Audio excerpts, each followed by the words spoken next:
So hello, I'm Rachael Heenan. I've got a number of hats. I'm a senior partner at Capsticks. I'm an employment lawyer and I'm a mediator of about 7 years now. So I do about a mediation a week. So I feel very grateful to be able to develop that practice.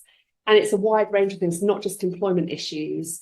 I've covered golf clubs recently, warring brothers in business, partnership disputes, and actually an increasing practice, and I didn't think it would work like this, in relationship building. So where people have fallen out, employers seem to be more interested in trying to rebuild, which makes a lot of sense. So for this session, we thought we'd combine your brain power, isn't it, to be interactive, and talk through where we think mediation is going to go. Stuart's going to help, apparently. No.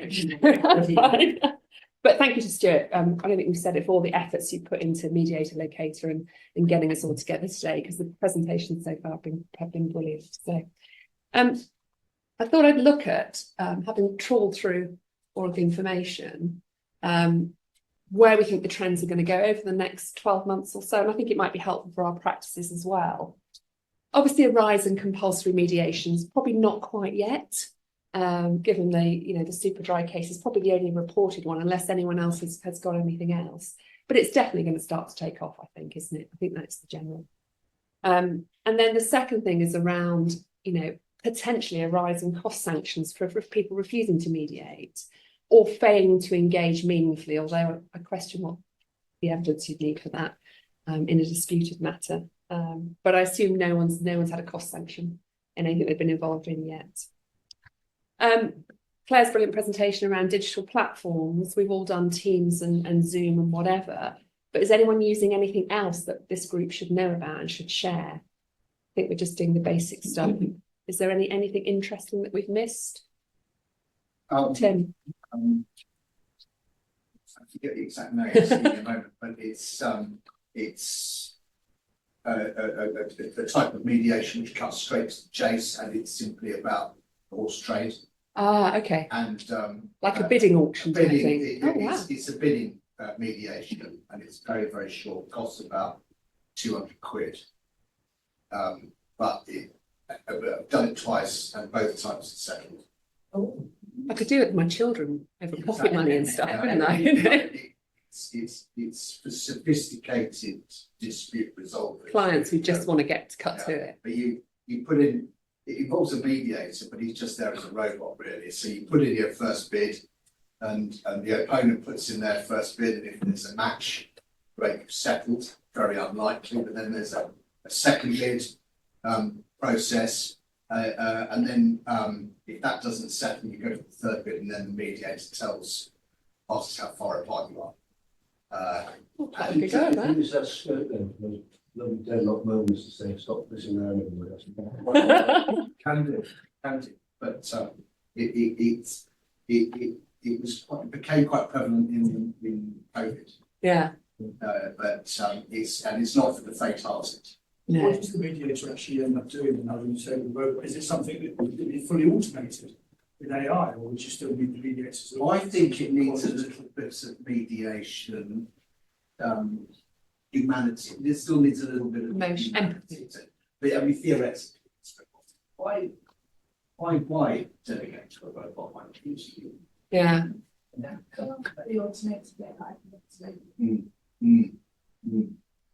come on to the bit. No, just simply a figure. When you said it was AI generated, I thought, oh, that sounds like a traditional mediation in the employment because if you go to Dundee, besides Derbyshire, and a couple of the judges were just there, and they're brilliant employment judges, but they'll sometimes come in and go, right, what the offer's been to date, and you're out in the hour, which normally you're full day, but it's a bit like that. It's all just about what figure are you going to send that, and then you're gone. Blind bidding. Blind bidding. We're going to have a go on that. Yeah, that's not blind. Yeah, it sounds a bit like some of the commercial KCs you might get at a very expensive rate. Right, I've got to go to the opera. Let's settle this now. Yeah. So, we've got to keep an eye on that, haven't we? AI, I think there's a number of areas where potentially it could develop, although we're probably all a little reticent, aren't we, as potentially lawyers in this room. So there's something around reviewing the document history, where they want to send you their life story and you're thinking, I'm actually not that interested in it. I just want to work out. So I think there's some products that could work out from the history what the parties' positions are and summarise it. But I think part of the journey in mediation, I hate that word, is getting the parties to summarise their position and work through it. There's something there, isn't there? There's a product that could take out some of the sort of technical jargon, if it's a particularly technical case for the mediator. And there's something I think that could come up with, start a bit like blind bidding, starting settlement proposals. If you could put, I haven't really played around with it yet, but I'm quite interested in this sort of area. And then you could put that forward to get the ball rolling, because sometimes parties don't want to make the first bid, do they? But I think it's your point, isn't there? I suppose my concern is there's no understanding of the emotions, and people come to mediation with emotions, even if they're litigating, even if they're hard-nosed CEOs, and they want to be understood and heard, and they won't get that in AI. And you know, when we did our training, we were all sort of taught it's about building that rapport and trust at the beginning, and I'm not sure how you'd get that from a robot, for want of a better word. There's also that lack of flexibility to be creative. You know how you surprise yourself in a mediation where you suddenly make something up and think, will this work? And they run with it. And that's probably the beauty of it, and the fun of responding to the curveballs. I'm also a bit concerned about disadvantages to parties who are not familiar with AI. So if you've got a company who says, let's do this, this, and this, and you've got, I don't know, let's get a person or employee, there's a benefit. There's not a sort of an equality there, is there? So you'd have to work very carefully to persuade someone. And then the big thing, I think, is data breaches. You know, confidentiality. How's that data going to be used? And as you'll know, under GDPR, an individual's got a right to insist on human oversight where any decision is taken. So how are you going to square all that? But it's definitely one to watch. And I suppose in this group, Stuart, it'd be great if anyone does start to use it, if we could sort of share on a lot of stuff. The next point is around development of mediation standards. You'll be familiar that the Civil Mediation Council has said it's going to set up this board, but the government is saying they're not actually going to regulate us, because they trust us. So there's something to watch there, isn't there, around, you know, it's still, I suspect, going to be voluntary around standards, but how's that going to be rolled out? And I don't think there's any timing yet, unless anyone else knows anything different. And that leads into education and training. How does that mean we're going to have to educate and train ourselves? Fiona and I were talking, actually. How do you know, you do the training and you do your first mediation and you're terrified, aren't you? And then you sort of evolve and you get your skill and your style as a mediator. But how do you know you're actually any good? You might get a lot of settlements, but I wonder if there's something that this group could do around, not quite reflective practice, but having a person they can phone up and say, this happened and I did it this way, and there might be a better way of doing it. I mean, you can always seek feedback, but it's actually feedback from your peers that you want. And other than taking someone along with you, how else would you do it? So I'm open to ideas on any suggestions that people have got, or you can come and mark my homework. I'd be very grateful. I think the other area is development into new sectors. So actually it's about selling ourselves and our success. And by that, I mean the non-traditional sectors. So settlement payments in Grenfell Tower with the civil organisations. There was a mediation process, wasn't under the post office dispute, and maybe they need us lot to go in again and just get it settled and get it paid, because it hasn't been yet. There's also been mediators used in social media companies with their parents, how they safeguard children. I think there needs to be more of that to develop better safeguards. And disputes in the hospitality sector following COVID, disputes concerning AI, spread betting. So coming out of that sort of more traditional, we're going to court, let's not have a fight debate. And I think it's interesting, and it shows how brilliant mediation is about the skills that you can bring and the flexibility that you have to bring when you learn on the job. So I think there's scope for us to publicise a little bit more what we do. Following on from the brilliant presentation around sort of neurodiversity, Martin and I were debating, would it help to have a neurodivergent mediator? And we concluded that it might not. But what this group could do was perhaps get some neurodivergent friendly, I don't know, the mediation agreement. We've probably all got the same standard one, which looks like it's written by a lawyer. It's probably the same CEDA thing, you know, that confidentiality provision. Can we make that a bit more user friendly as a group and share that sort of stuff? And then cultural sensitivities. I'm seeing this more and more in the workplace stuff. It's not about, you know, you upset me at work. It's about you misunderstand my background. You misunderstand why things are important to me. You misunderstand things about my tradition or my nationality. That seems to be coming through. And there needs to be more awareness around cross-cultural communication, whether that's training or whether you co-mediate with someone from that background so you can learn. So I think that might be helpful. Lots of companies are investing in peer mediation schemes, so the people are closer to the action, they know what the tensions are, and focusing not just on the issues, but how you develop the well-being of the employees and how you develop their careers as well. That seems to be taking off a bit. And the final one, and I'm not sure how I feel about this, conflict audits require teams to review their internal comms, management practices and team dynamics to identify at the beginning of the year where they think the potential areas of friction may escalate. And I don't know if anyone's come across that. Sounds very American, doesn't it? But you know, some big companies will probably want to do that, then have lots of disputes or grievances. Developing a mediation model. Do most people do one-day mediations? Has anyone done anything different? So I've had a couple of team issues where I've done multi-day, or alternatively, I've done it over a series of dates and project planned it and had a topic or agenda for the day. I think with big groups, I've got one coming up with probably about 20 people. I think I'm going to do it around themes and then you can build up. But if anyone's got any other suggestions for how you might do that. I had fun enough bringing it in with the neurodiversity bit, and it was one when I was acting for one of the parties. I wasn't a mediator, but my client had extreme issues with ADHD, dyspraxia, and one of the things she couldn't do was get to the settlement on the day. She needed time to reflect. So we worked with the mediator to build in her having understanding time, being able to take more advice from lawyers, and then a deadline by which she signed the agreement on a second day. And that took quite a bit of explaining to the other party to get it over the line, but with the mediator, it actually worked quite well. Because with ADHD, she was no way was she going to sign that agreement on that day, and she needed that extra time to. I think that's great. I've done it and I've kept the mediation window open for a certain time. I think we can do that, can't we? Anyone else done anything different to the one day? I had a referral actually from one of your colleagues about corporate protection. Oh, yes. Thank you. There's potentially 3 or 4 mediations. And the information was, you know, we'll do the first one and see if the parties like you, not as me, the person only recommended, and then potentially go forward. So there's quite a scheduling issue there. Like a beauty parade. Yes, yeah. So if you're attractive enough, you might get the next 3. Depends on the time, doesn't it? I've got a lower value time box one, 2-3 hours. What do you mean time box? You just say, I'm only going to do it for 3 hours. Yeah. Okay. Yeah, that might appeal to some parties, mightn't it?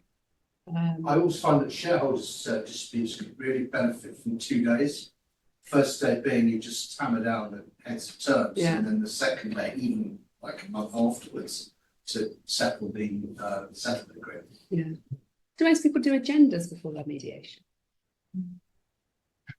Sometimes I do, actually, particularly where you've got a lot of topics to get through and to help manage the time and keep the pace up, because otherwise you just stay on number one. Yeah. I get them to input into it, but I think it sort of brings the issues together. I think it's interesting you're looking at different models, because I've felt recently I've had a number of very late mediations, and I'm being asked, you know, and things thrown in at the last minute, you know, hours after we've made an agreement.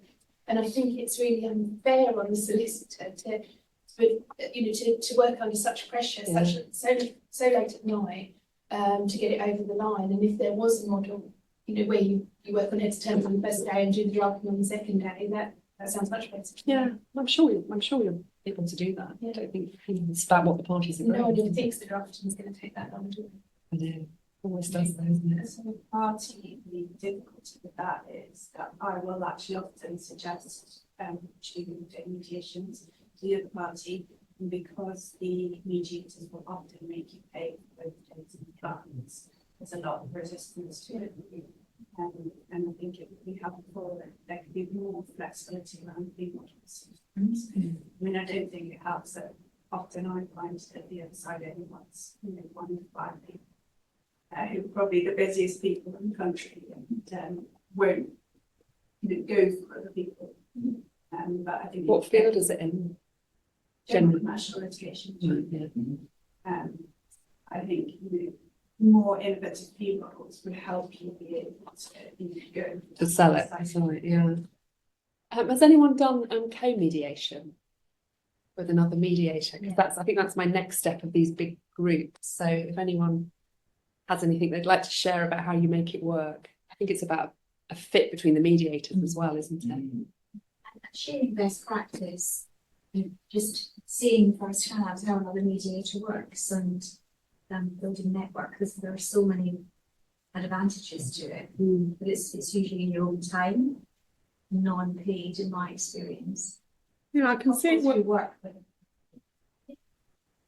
mediated with so my colleague in French, I'm standing in for today, Alan Thomas, who kind of started our mediation group and our sister there, and he's very, very experienced, and I've been lucky to co-mediate with him on a number of occasions, and we've done parts of it together, but then there's been a couple of parts where people right, Dawn, you head into the room because you've got a bit of rapport with, you know, that party, and just go and put these ideas and then come back to me. And I'm going to go into this room and you know, and then we've both gone into the room and and it's just been a different way to deal with it. So we've not always stayed in the room together. Most of the time we have. But there's been odd occasions where I've stayed with one party and he's gone to speak to another for short periods of the table. Yeah, Very short. like good cop, bad cop. Yeah. Sorry, in that situation, do you have a leader or are you both equal? We normally have a lead, usually out. I think Claire, you may have mentioned it. Has anyone had I'm seeing a real increase, or maybe it's just me, where the mediation is successful and the parties try and bring what happened in the mediation, despite the confidentiality agreement, despite the email saying, please, and particularly where it's employees or litigants in person, trying to bring it in to employment tribunals. Now, the judges have just battered it away, but it is a real worry, isn't it, around how, I don't think it particularly shows the claimant in a good light, but has anyone got any, other than, I don't know, putting a charge on their house or something like that? Or is it just me that it happens to? Has anyone else had that? I mean, I've had it recently and it would annoy me, but I mean, I think it's my concern from being a solicitor and a litigator, and we always keep all, you know, the file notes and everything's recorded, and when you're a solicitor, but you go to the mediation, it's not the same. You don't keep notes of what's been said by who to whom, and I think it's just a matter of having to get used to it, and I've just batted it back straight away, saying, go away. Not having any of this instance, and if you do call me to court, you'll pay my costs. Have a look at the agreement, that seemed to calm them down. There was, I don't normally do it, but when I sent the agreement, I reiterated the confidentiality in the email, and there was, I must have had like some sort of second, sense that this is going to happen. So I think there's going to be a bit of satellite litigation around that as people, maybe it's society pushes the boundaries of what we think we've agreed, and that's because that's not the answer. They Also, judges are increasingly curious about what has gone on. And I find that judges want to slightly push the boundaries as well. Particularly there's allegations of bad behaviour in mediation that supports, which of course didn't happen. But We've got, you're just not going to happen. It's confidentiality. That's the crux at the heart of the mediation. That's what you signed up to. I just don't think you begin to do it. I hope they're judging the choice. Well, it's a bit like without prejudice stuff as well, isn't it? It's, they can't start the creep.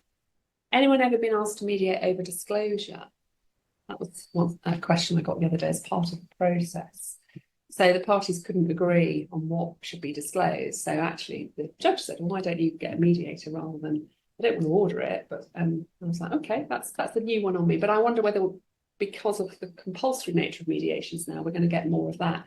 So parts of the litigation process going off to mediation. Don't know.